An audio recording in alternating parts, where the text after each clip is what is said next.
acceptable respect for a few things. People talk about a desire to be successful. All of the elements.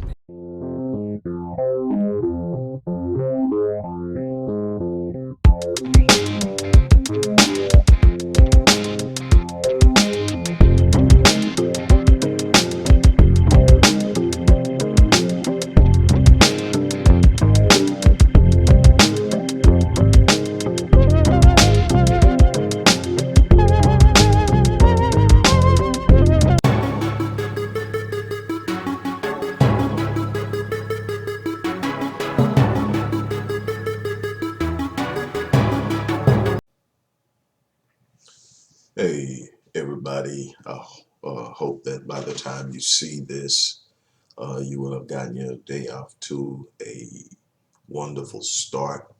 I thought it was a little too early to go live or stream this live, so uh, it's still before daylight here in Houston.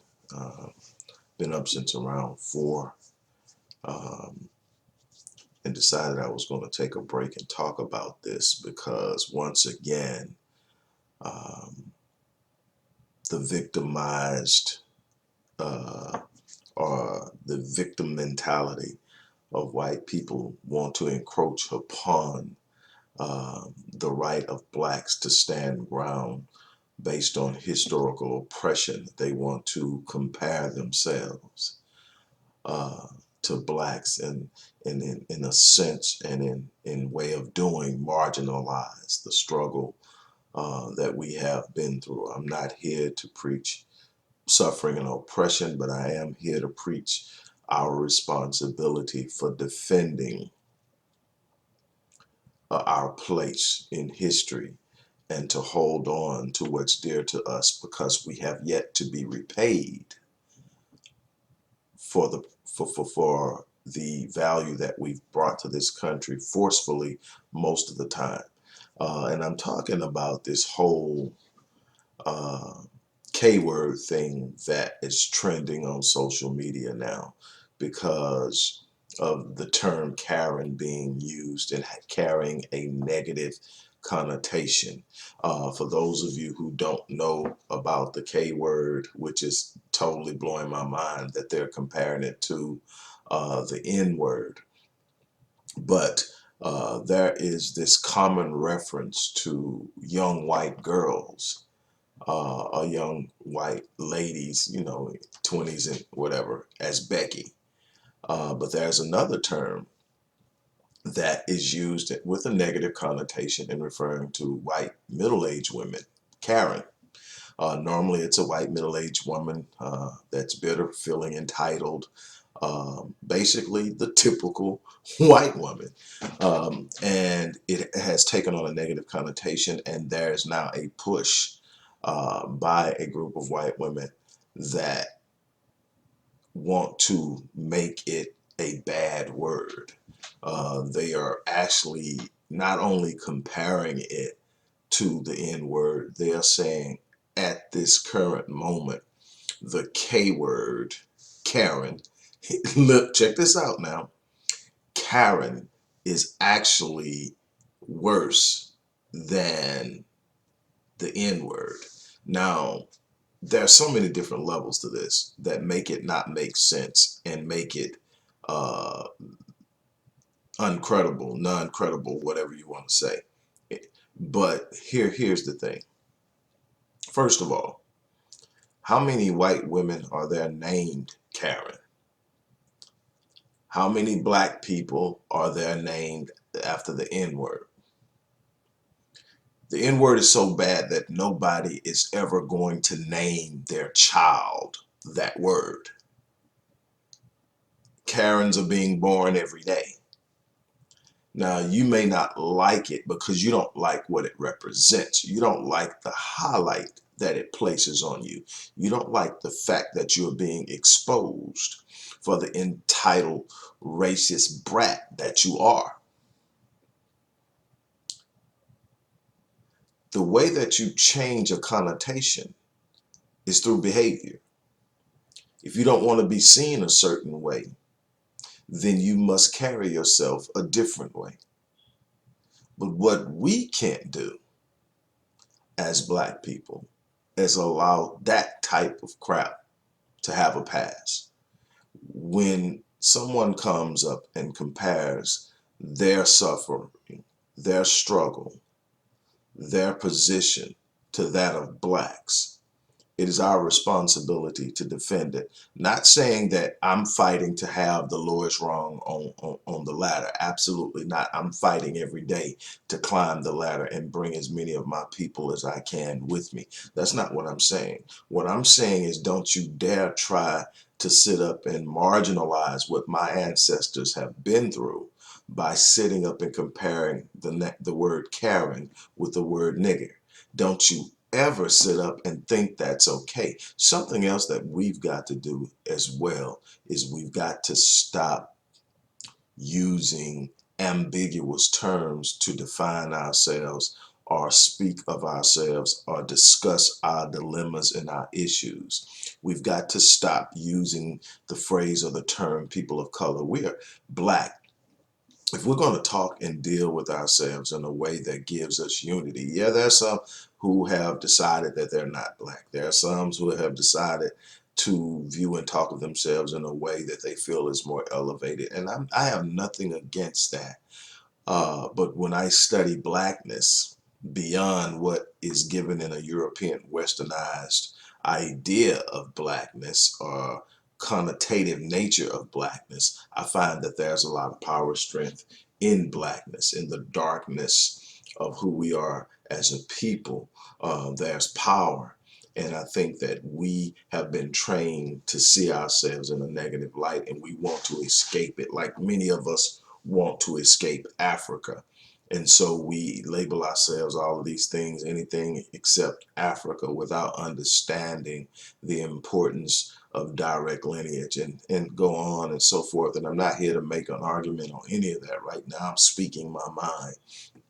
You have to use your own mind. But what I want to talk about is you cannot allow other groups to be grouped in with you. When you speak of us as a people, when you speak of yourself for a reason concerning issues that plague us specifically as a race, you must speak of us specifically and individually and exclusively. You must speak of us so that it is clear that we are talking about black people and specifically those who have descended from the loins of slaves, because we have the greatest debt owed to us. Now, I'm not excluding in completion those who do not come from slaves, because if you were a black person in this country all the way up until what, I guess yesterday, you have experienced some form of discrimination. You have been held back. You have been locked out. It didn't end with slavery. And that's why I've always told people, yes, the descendants of slaves are owed a special debt.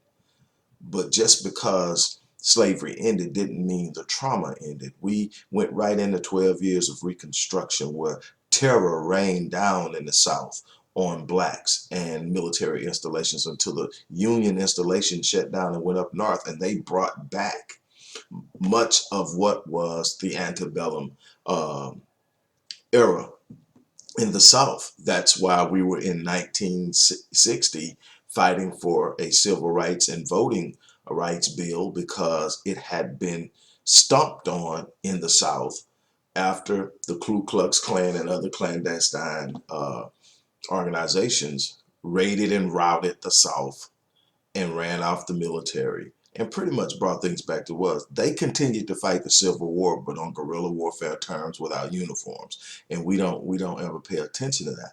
That's why you still have to this day, that just started a process about 4 years ago of starting to remove some of these Confederate statues, Confederate memorials and all this stuff, because the South had basically taken back everything except slavery by the end of Reconstruction. Most people talk about Reconstruction, but they don't really realize what happened during that time. Then there were the Black Codes. that governed what black people could do and couldn't do, what that black people couldn't own land, that black people couldn't get jobs first, that they were last in line for jobs. So many different things that locked black people out from being able to actually grow their wealth in the same manner that whites did. Then it went on to convict leasing, where they literally criminalized almost any type of behavior that would be common unto slaves recently released. Vagrancy could get you up to 12 years, just not having a place to live and sleep. And loitering and could get you time. I mean, people were serving 12 years and more. Kids were being, little black boys were being locked up early as 9 and 10 years old and kept well into their adulthood in prisons and leased back to the very plantations that they had been set free from. So we can't sit up and say that it's only slavery, because it never really truly ended. We talk about redlining. Redlining, again, in the Jim Crow era, is a point where they literally district off by redlining any areas where blacks lived and locked out the funnel of flow of money into that. You couldn't get loans, you couldn't get mortgages. And so it created a situation where blacks couldn't acquire property anywhere close to where whites were. It gave a sense of um, value to white-owned property or white neighborhoods versus blacks. It's so many different ways that impacted us financially. There was urban renewal, benign neglect, gentrification, all are forms of serial forced displacement. Something that we're still suffering from right now, something that has a very long lasting and complex impact that I've talked about and written about. Just check Born in Captivity. Um, what I'm trying to get us to understand is we don't need to invite anybody else in to ride on our coattails and what we fought hard to get to this point. We don't need anyone marginalizing what we've been through to this point. We don't need anyone jumping in. Just like the LGBTQ community set up and wrote the civil rights legislation we fought hard for in the 60s to position themselves. And in fact, in the process of doing so and taking it all the way to the Supreme Court, they actually got some things that benefited us specifically struck down. They used our legislation to advance themselves while pushing us back. And it's because we don't know how to stand on our own, defend ourselves on our own, and speak for ourselves clearly, absolutely, and exclusively. This isn't about hating anyone else. This is not about pushing against anyone. This is about loving ourselves. This is about sitting up and saying, hey, this is what I'm going to do for me. I can't even entertain the idea of being in some type of social harmony with anyone else when I'm always the one pushed to the bottom of the socioeconomic ladder, when I'm always the one, the last to be invited in and the first to be exploited.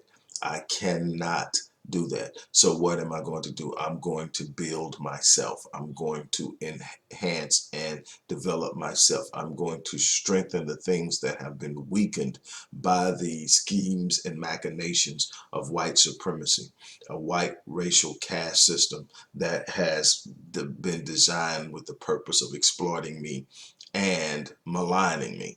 And so that's my responsibility. I am not here to sit up and be caught up in what other people are going through until my issues are done. I'm going to take care of home first. And in doing that, I'm going to make sure that when I speak, I'm clearly speaking on behalf of my people. I'm a black man first. Before I'm a businessman, before I'm anything else, I am a black man.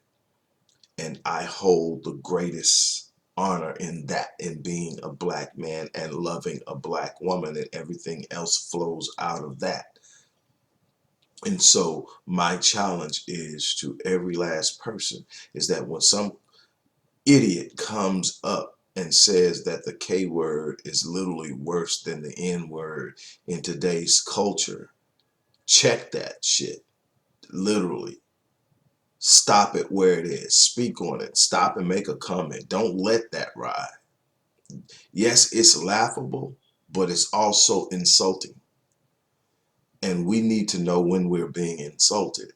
And we need to respond in like, sometimes responses aren't required. Sometimes something is so dumb and stupid that you don't need to give it your energy. But you got to be real careful when talking about things that white women put out there, because they have a way of manipulating a thing. White women have been weaponizing their whiteness since this thing started.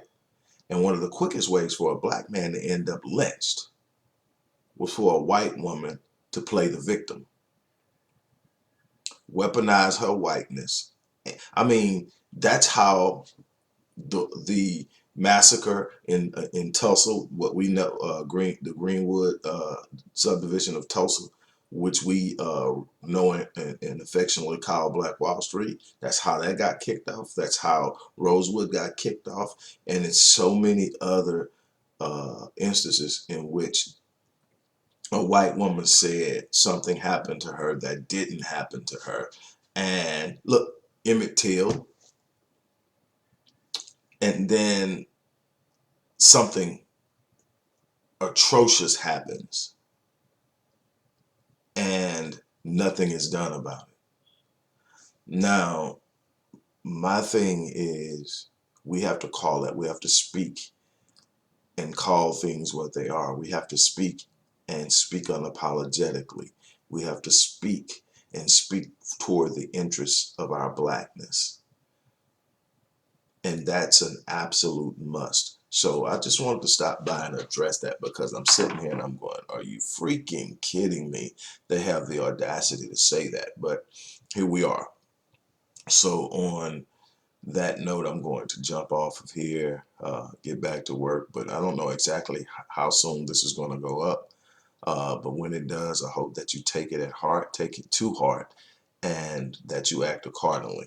Finally, don't forget to support the work that we're doing at the Odyssey Project. Black Men Lead Rite of Passage Initiative, Restoring Ghetto's Forgotten Daughters, working with young black girls and women who have been victims of childhood sexual abuse, domestic violence, and so much more. Also, our mental health initiative dealing with creating a mental health network that can service this massive issue that's really underserved and underaddressed in the black community. We're losing too many of our people, men and women, but especially our young black males under 25. We've got to address this. And that's been a goal. To all of you who, before my health scare, were working with me on putting up programs in your city for Black Men Lead and the Mental Health Initiative, Let's Get Together. For those mental health professionals that were wanting to connect and be a part of what we're doing, go ahead, reach back out to me. We can start making this thing happen again. I'm not 100% yet, but I'm definitely a lot better than I was when this initially happened. So thanks for all the love and support. I'm going to get off of here now. You guys have an unbelievable day.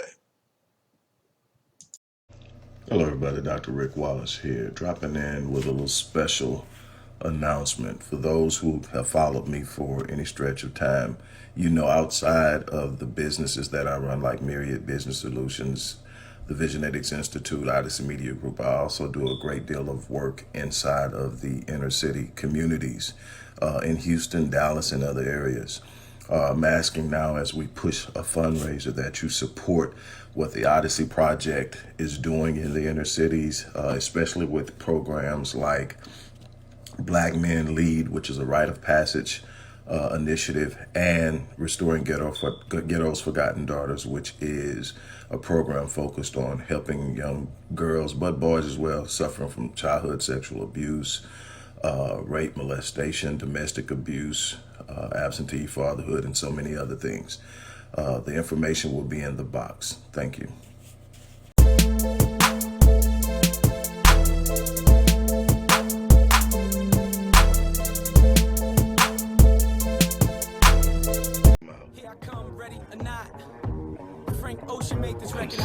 From a conceptual perspective, people talk about a desire to be successful.